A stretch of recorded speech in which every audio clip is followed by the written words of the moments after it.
அனைவருக்கும் வணக்கம். சுப மாரிமுத்து திருப்பூர்ல இருந்து. இப்பொழுது உங்களுக்கு ஒரு அற்புதமான ஒரு பதிவு உங்களுக்காக. கந்த சஷ்டி கவசத்தை பத்தி இன்றைக்கு நம்ம தெரிஞ்சுக்கலாம். ஒருத்தருடைய ஜாதகத்துல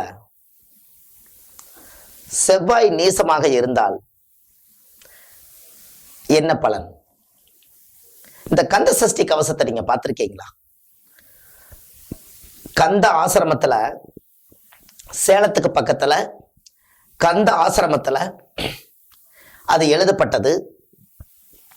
சென்னிமலை முருகன் கோவில்ல அந்த கந்த சஷ்டி கவசம் அரங்கேற்றம் செய்தது. இது முருகனுடைய சக்தி வாய்ந்த கந்த சஷ்டி கவசம். இந்த கந்த சஷ்டி கவசத்துல ஒரு ஜாதகத்துல 9 கிரகங்கள் இருக்கிறது. இந்த 9 கிரகத்துல தைரியமான கிரகம் எதுன்னு கேட்டீங்கன்னா செவ்வாய் தான். இந்த செவ்வாயுடைய கிரகம் யாருன்னு கேட்டீங்கன்னா செவ்வாய். இவருடைய கடவுள் யாருன்னு கேட்டீங்கன்னா முருகர். அதனாலதான் முருகருக்காக எழுதப்பட்டது கந்த சஷ்டி கவசம். அப்போ ஒரு ஜாதகத்துல செவ்வாய் தோஷம் இருக்கக்கூடியவங்க கந்த சஷ்டி கவசத்தை வாழ்க்கையில ஒரு முறை, டெய்லி தினமும் ஒரு முறை நீங்க படிச்சீங்கன்னா போதும். சஷ்டியை நோக்க சரவண பவனார் சிஸ்டருக்கு உதவும் செங்கதிர் வேளாம் பாதம் 2 பன்மதி சதங்கி கீதம் பாட கிண்கிணியாட மயில்வாகனார் இப்படி நீங்க சொல்லிட்டே வர வர இந்த மந்திரங்கள் முருகனுடைய மந்திரம் உடம்புல ஒன்றோட ஒன்னா சேர்ந்துக்கு. அப்போ அந்த கந்த சஷ்டி கவசம் ஒரு ஜாதகத்துல செவ்வாய்க்கிழமை பிறந்திருக்கிறவங்க கண்டிப்பா வாழ்க்கையில ஒரு முறை தினமும் கந்த சஷ்டி கவசம் காலையில எந்திரிச்சு ஒரு வீட்டுல விளக்கேத்தி முருகனை நினைச்சு சாமி கும்பிட்டு 6 படை வீடு கொண்ட திருமுருகா, திருச்செந்தூர் தான் முருகப்பெருமானுடைய குரு, அவங்களை எல்லாத்தையும் நீங்க வணங்கி கந்த சஷ்டி கவசம் காலையில எந்திரிச்சு நீங்க பூஜை ரூம்ல போய் ஒரு முறை ஒரு 15 நிமிஷம் நீங்க படிச்சுட்டு வெளியில போனீங்கன்னா உங்களை எதுக்குறக்கு யாராலே முடியாது. அவ்வளவு பெரிய சக்தி, அசுரரவே அழிக்கக்கூடிய சக்தி உங்களுக்கு வந்துடும். அதே போல செவ்வாய்க்கிழமை பிறந்தவங்க கந்த சஷ்டி கவசம் படிக்கணும். ஜாதகத்துல செவ்வாய் நீசமா இருக்கக்கூடியவர்கள் இந்த கந்த சஷ்டி கவசம் படிக்கணும். யாரெல்லாம் செவ்வாய் திசையில பிறந்தார்களோ அவங்க எல்லாமே கந்த சஷ்டி கவசம் படிக்கணும்.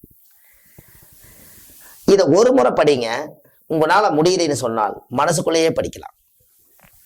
எப்படியோ ஒரு முறை முருகருடைய உச்சாரணத்தை நீங்க செய்ய உங்களுடைய திருமண வாழ்க்கை தடையா இருக்கிறதுக்கெல்லாம் கந்த சஷ்டி கவசம் படிச்சால் போதும். உடம்புல தீராத நோய் இருந்தா இந்த பிரச்சனையெல்லாம் தீரும். உங்களுக்கு ஒண்ணு தெரியுமா?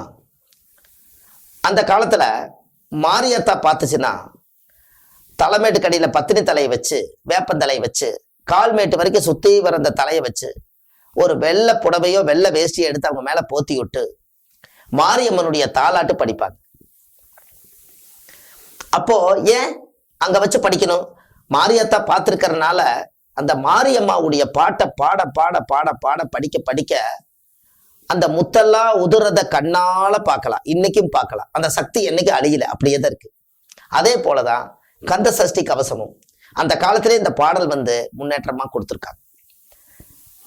ஒரு ஆஸ்பத்திரியில ஒருத்தர் உடல்நிலை சரியில்லாம படுத்திருந்தாங்கன்னா அந்த இடத்துல போய் இவருக்கு ஏற்பட்ட நோய் சீக்கிரமா குணமாகணும் சொல்லி முருகர் கோயில்ல போய் அவர் பேர்ல அர்ச்சனை பண்ணி சாமி கும்பிட்டு அவருக்கு நெத்தியில வச்சு அவர் பக்கத்துல உட்காந்து தினமும் ஒரு முறை ஹாஸ்பிட்டல்ல கந்த சஷ்டி கவசம் நீங்க படிச்சீங்கன்னா அவர் வீடு திரும்புவார். கண்டிப்பா நோயெல்லாம் தீர்ந்து வீட்டுக்கு வந்துருவார்.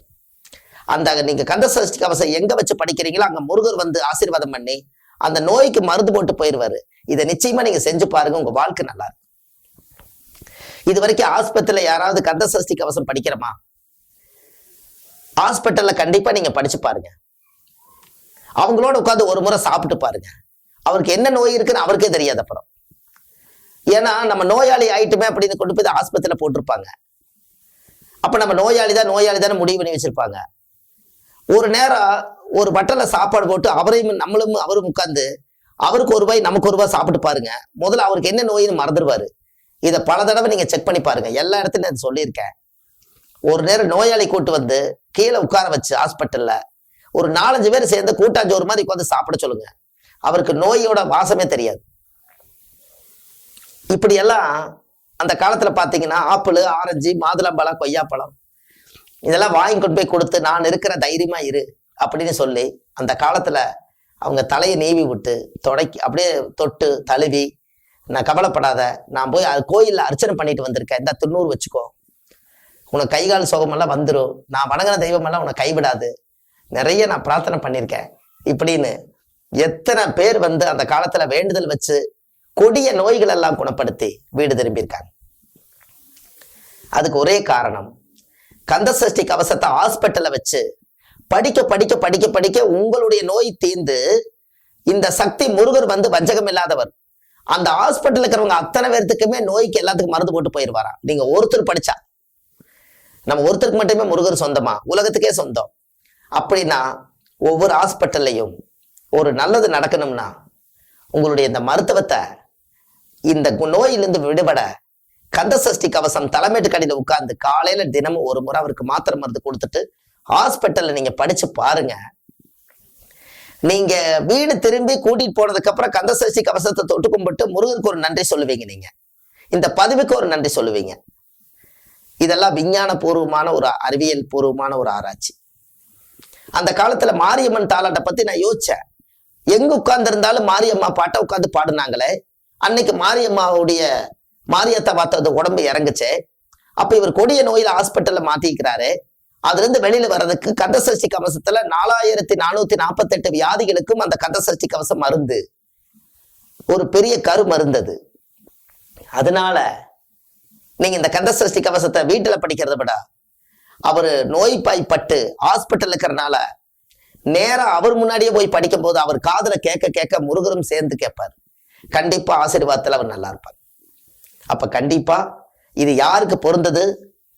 எல்லாமே இந்த பிணி, பீடை, காத்து, கருப்பு, பில்லி, சூனியம், செய்வன எல்லாத்துக்கும் அந்த மந்திரம் ஒரு பொருந்தின மந்திரம். அதனால எல்லாரும் இந்த ஜாதகத்துல கிரக வலிமை செவ்வாயுடைய அமைப்புல இருக்கக்கூடியவங்க, செவ்வாய்க்கிழமை பிறந்தவங்க, ஜாதகத்துல செவ்வாய் திசை நடக்கிறவங்க, ஜாதகத்துல பிறக்கும் போது செவ்வாய் திசையில பிறந்தவங்க, செவ்வாய் நீசமா இருக்கிறவங்க எல்லாரும் ஒரு முறை தினமும் காலையில கந்தசஷ்டி கவசம் படிங்க. ரொம்ப முடியாதவங்க, எனக்கு படிக்க தெரியாதுன்னு இருக்கிறவங்க ஒரு டேப் ரெக்கார்டு சிடியில போட்டு கந்தசஷ்டி கவசம் பாட வச்சு கூடவே நீங்க பாடிட்டு வாங்க. நீங்க மந்திரம் சொல்ல சொல்ல அதுவும் மந்திரம் சொல்ல சொல்ல எல்லாம் சேர்ந்து முருகர் வீட்டுக்கு ஆசீர்வாதம் பண்ணிட்டு போவாரு. அடுத்த பதிவில் உங்களை நான் சந்திக்கிறேன். வளமுடன் வாழ வேண்டும். நன்றி, வணக்கம்.